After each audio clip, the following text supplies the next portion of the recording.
छोटे से गांव में रामू काका और उनकी पत्नी गंगा काकी रहते थे। दोनों ही उम्र के आखिरी पड़ाव में थे, लेकिन मेहनत करना उन्होंने कभी नहीं छोड़ा। हर सुबह सूरज उगने से पहले ही वे अपने छोटे से खेत में काम करने निकल जाते। गरीबी इतनी थी कि कई बार पेट भर खाना भी नसीब नहीं होता। फिर भी उनके चेहरे पर शिकायत नहीं, बस सुकून रहता था। एक दिन की बात है, रामू काका खेत में हल चला रहे थे। अचानक हल किसी कठोर चीज से टकराया।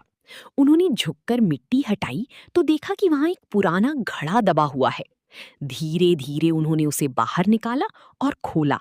अंदर चमचमाती सोने के सिक्के थे। रामू काका कुछ देर के लिए चुप रह गए।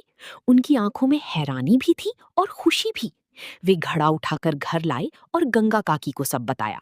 गंगा काकी बोली, ये भगवान का दिया हुआ है, लेकिन हमें इसे सही तरीके से इस्तेमाल करना चाहिए। दोनों ने मिलकर फैसला किया कि वे सिर्फ अपने लिए ही नहीं बल्कि पूरे गांव के लिए कुछ अच्छा करेंगे।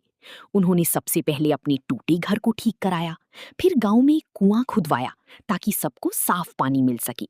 गरीब बच्चों के लिए स्कूल बनवाया और जिनके पास काम नहीं था उन्हें अपने खेत में काम देने लगी। धीरे धीरे उनका छोटा सा गांव बदलने लगा।